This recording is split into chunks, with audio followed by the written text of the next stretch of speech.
I just want to say thank you. Thank you for being here. Thank you to Matthew Ritchie for scheduling this. Thank you, Jacob.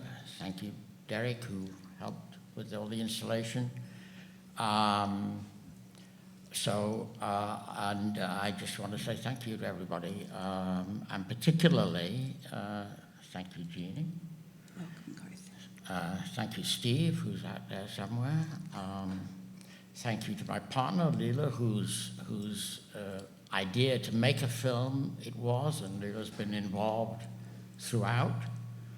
But mainly I want to thank David. David, fantastic.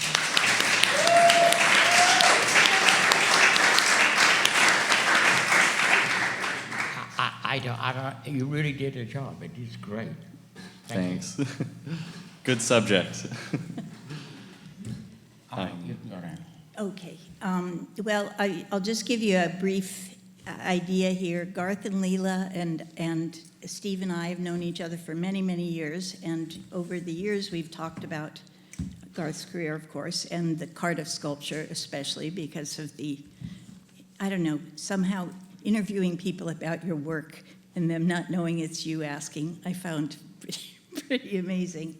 Anyway, we decided at some point to try to make a film, and Steve and I were busy on projects, so we decided that we would reach out to David Shayne, who is a filmmaker who studied with Steve at Harvard several years ago, and we just felt like David would have the imagination and the chops to do something like this, and he really hit it out of the park and found things that we did not expect, actually. Do you want to talk at all about your... I would just say that I think, Garth is a pretty fascinating subject and has this... the thing that initially attracted me to this project was you have a few things in your career that are sort of puckish and funny and offbeat. Like, I'm thinking of the A course and, of course, the Cardiff tapes themselves are it's sort of fearless and just a funny, exciting thing to do. And most importantly for a filmmaker, there's archival documentation of both of those. And so you can actually make a film out of that stuff. So it was this great blend of, really rich material, thematic stuff that was interesting to me. And I'm just really happy that we have this film. But David discovered so much of that archival material that, Garth knew that A course had been documented, of course, but there's so much more that David found through the magic of the interwebs, I guess. Yeah. Stuff I'd completely forgotten about, that you unearthed. Yeah. Well, So if people have questions, we're happy to answer. That's what we're here for. Yes. First of all, I'd just like to say congratulations to all of you. Really, really great film, and Garth, your career.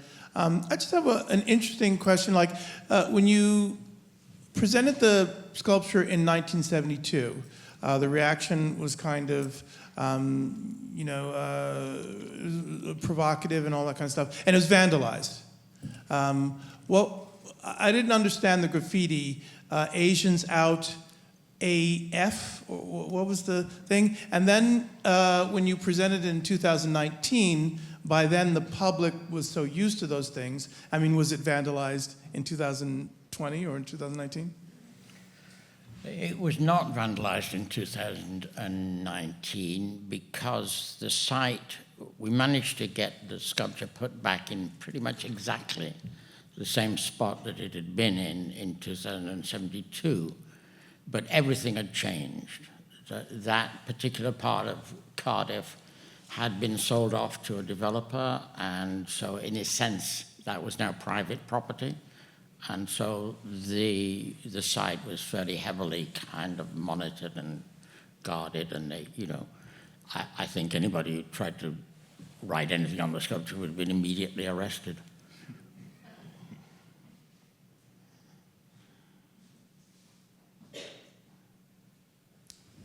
Thank you, and I really like your innovation in sculpture. What do you think are some of the factors that contributed to the change in minds of people from the first Cardiff sculpture to the last one? I'm sorry, I'm not sure I understand the question. The reaction to the sculpture in 72 and 19 was very different. Is that what you're Right, asking? they were very different. So what are some of the factors that contribute to people changing their minds about the sculpture? Well, I'm not sure that it's different people, you know. And I'm not sure where to begin answering this. I mean, it's a fascinating question, and there are many factors, one of which is myself. I mean, in 2019, you know, I'm an old man, you know, standing around with a microphone asking. I mean, in 2007, in 1972, I was a young man and not bad looking, and people wanted. But I think one of the main things is that people were busy. You know, they were running around looking at their phones. They did not want to be bothered. And this place where it is no longer technically a public place. I think in 72, the people were angry. I mean, they had some identification with this place as theirs, and I'd intruded. I'd put something in there they didn't ask for, and they didn't want, and they were annoyed.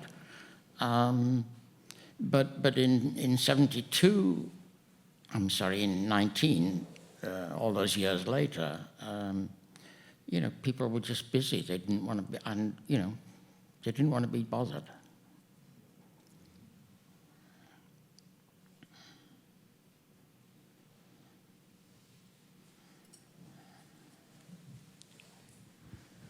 To further on from the last question, how did your perspective of the sculpture change, looking at it from 1972 and then seeing it again in 2019 as having had so many years of making in between? There are these two books that document the project, and I recommend them to you. I write extensively about it in there. I mean, I think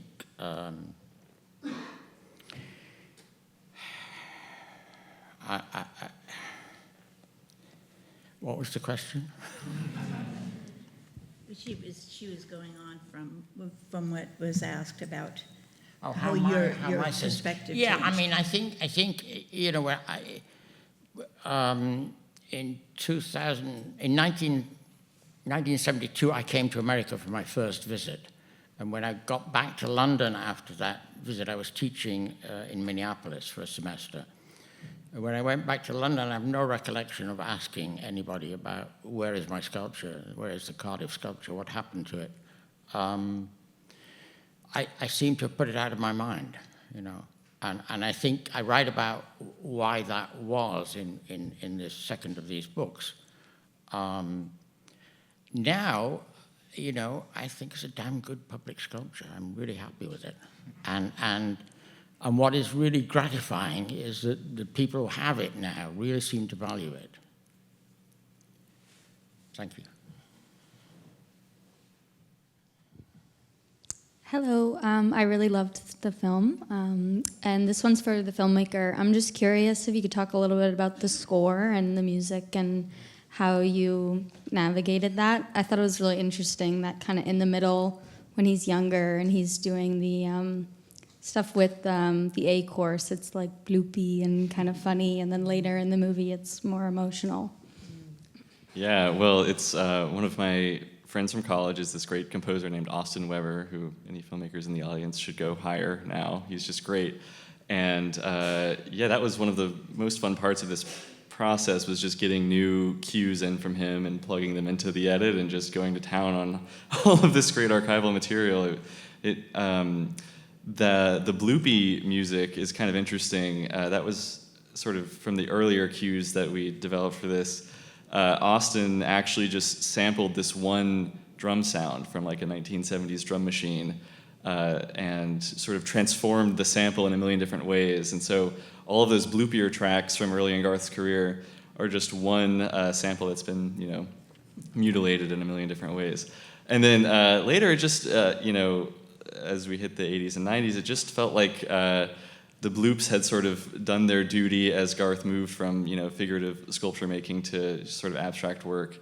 And, family entered the picture, and it just made sense to sort of go in a more tonal direction with the score. But I can't really say that there was some super cogent reason for the shift toward the end of the film, but it's there. Yeah.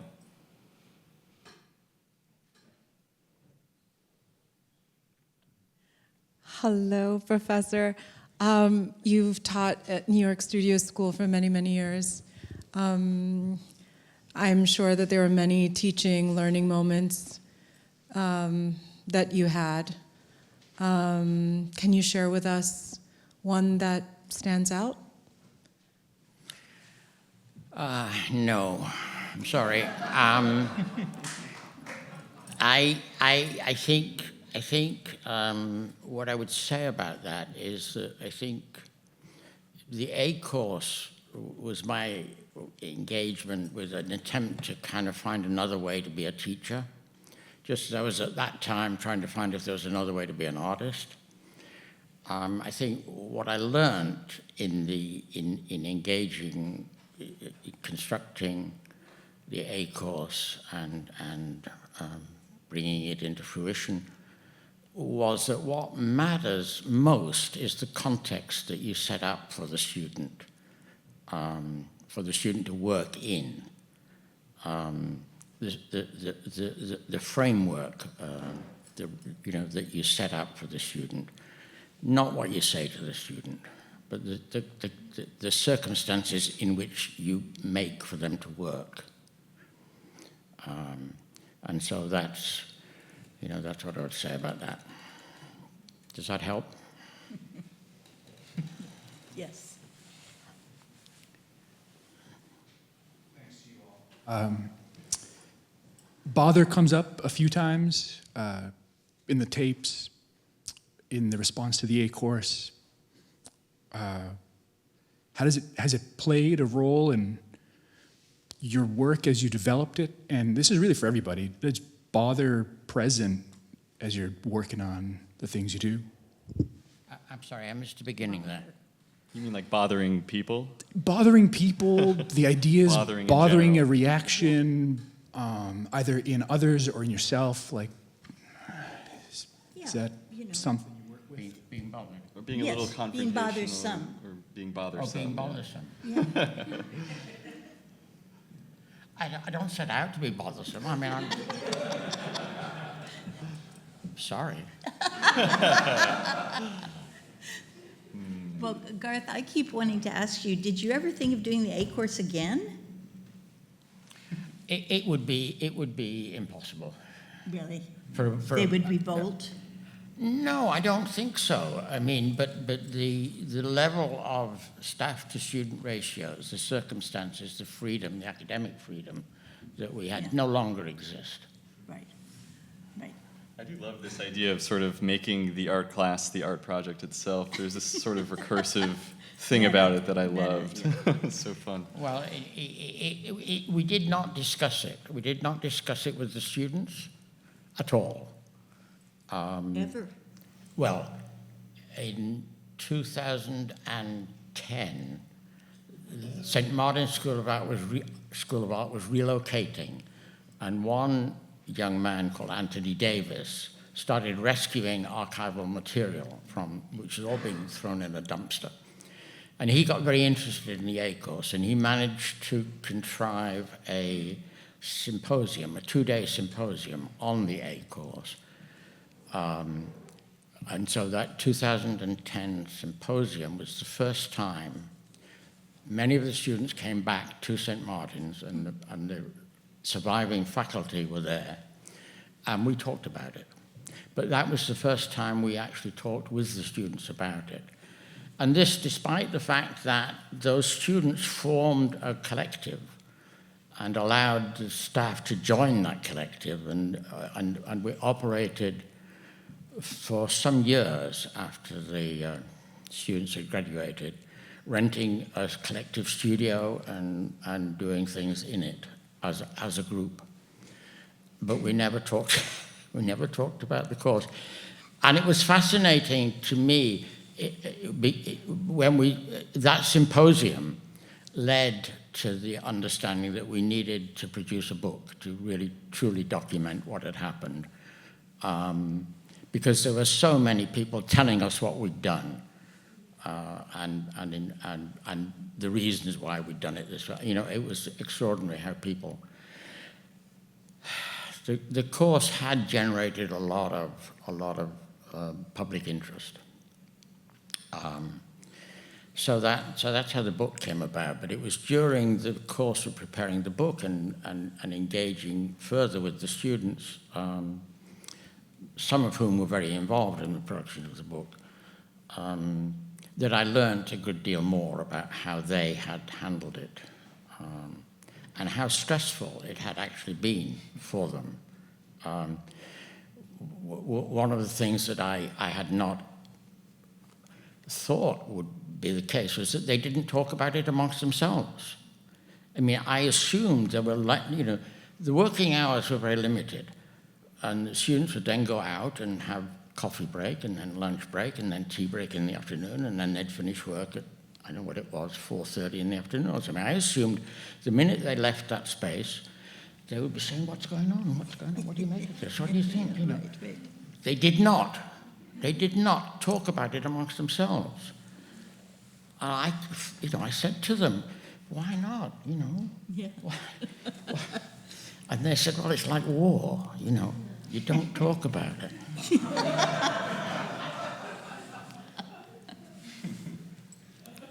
All right, we have time for one more question. Thanks for that wonderful film. It's interesting to see how life itself can be a work of art. It comes across in the film. I was curious, Garth, how did you and the faculty grow from the experience of that course? Beginning. How did you and the faculty grow from that? I mean, did you stay close to...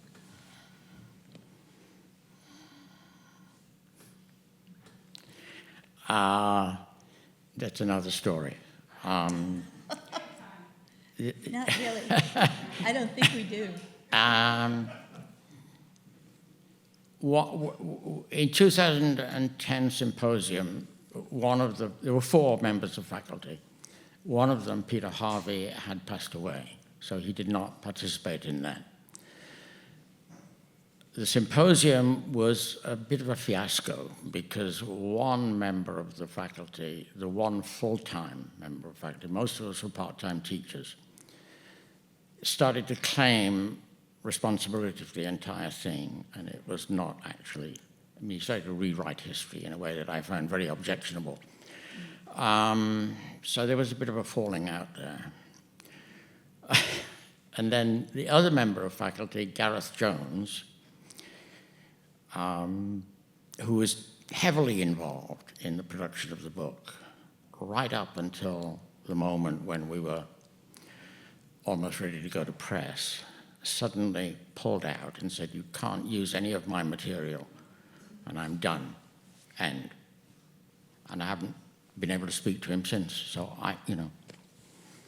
the whole thing was fraught, you know.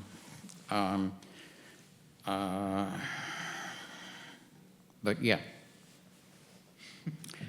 I grew. I don't know about the others. So much. Thank you.